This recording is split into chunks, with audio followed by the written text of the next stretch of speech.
සුබ දවසක් මගේ YouTube channel එකට ඔයාලා සාදරයෙන් පිළිගන්නවා. අද මම වීඩියෝ එකෙන් ගෙනාවේ කොහොමද වැව් මාළු කරි එක මඩ රස නැති වෙන විදිහට ගමේ රසට හදන්නේ කියලා ඔයාලට කියලා දෙන්න. එහෙනම් දිගටම මගේ වීඩියෝ එකත් එක්ක රැඳිලා ඉන්න කියලා ආදරෙන් මතක් කරන ගමන් පුංචි ඉල්ලීමක් තියෙනවා. මගේ channel එක subscribe කරලා නැත්නම් subscribe කරන්නත් අමතක කරන්න එපා.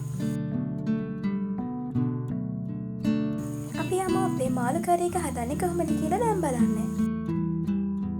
කොරේ මාළුන්ගේ මාළු කොරපොතු අයින් කරද්දී මාළුවා ලිස්සන නිසා අපිට පුළුවන් ඒකට අලු කලවම් කරලා එහෙමත් නැත්නම් මේ විදියට ලෑලි කෑල්ලකට ඇන දෙකක් ගහලා කොරපොතු අයින් කරගන්න.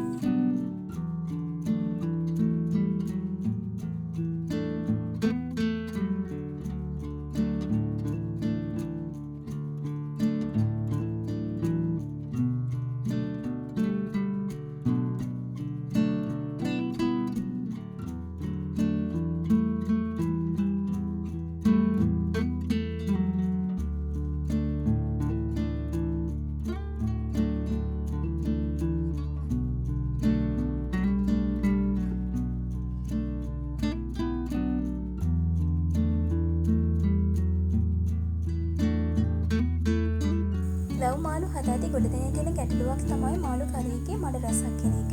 ඒකට අපි මාළු ටික හොඳට සෝදලා පිරිසිදු කරගන්න ඕනේ. මෙතනදී මම මාළු ටික හොඳට සෝදලා පිරිසිදු කරගෙන තියෙනවා.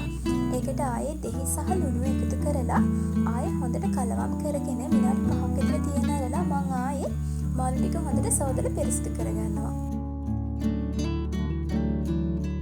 මාළු එක හදන්න මම මෙතනදී අරන් තියෙනවා අමු ඉඟුරු, සුදු ලුණු, දීලුණු ගෙඩියක්, තක්කාලි ගෙඩියක්, එවැගේම දෙහි, ගොරක, රම්පේ කරපිංචා.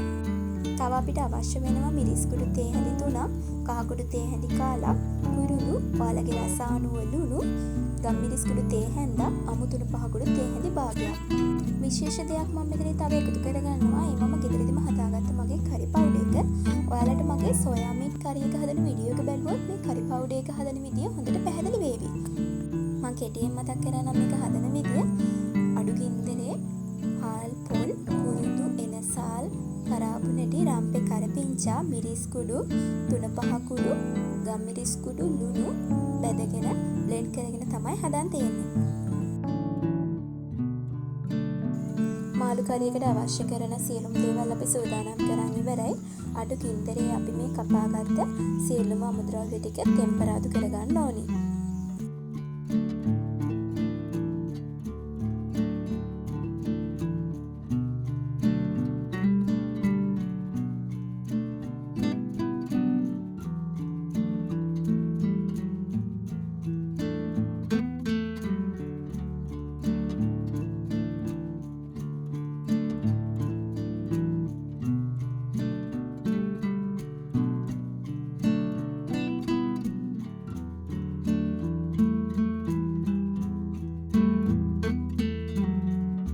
සුදු ලුණු රම්පේ කරපිංචා ටික තෙලේ ටිකක් රත් වුණාම මම මේකටම එකතු කරගන්නවා අපි සූදානම් කරගත්ත මිරිස් කුඩු, කරි පවුඩර් ටික, අමු 3-5 කුඩු මිරිස් කුඩු, ගම් මිරිස් කුඩු මේ සේරම එකතු කරගෙන අපි හොඳට කලවම් කරගන්න ඕනේ.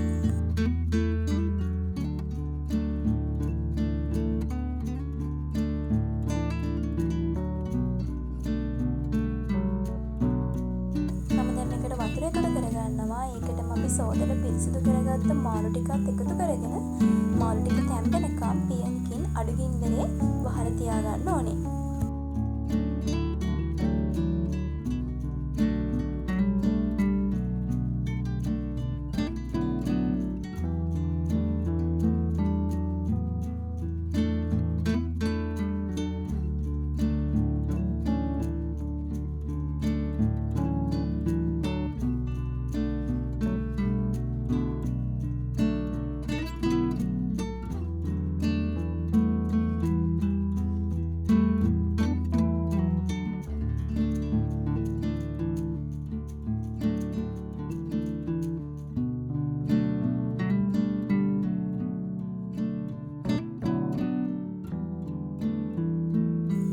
මම අපේ වැව් මාළු කරි එක හදාගෙන ඉවරයි.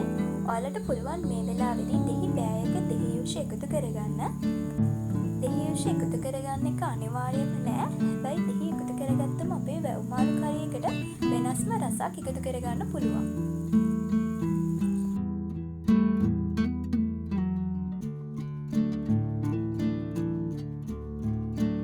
මගේ වීඩියෝ එකත් එක්ක මුලින් ඉඳන් අවසන් වෙනකන් රැඳී ඉඳපු ඔයාලට ගොඩාක් ස්තුතියි. ආයෙත් අලුත් රෙසිපි එකකින් හමු වෙමු. ඔයාලට සුබ දවසක්. මගේ channel එක subscribe කරගෙනත් යන්න කියලා ආදරෙන් මතක් කරනවා.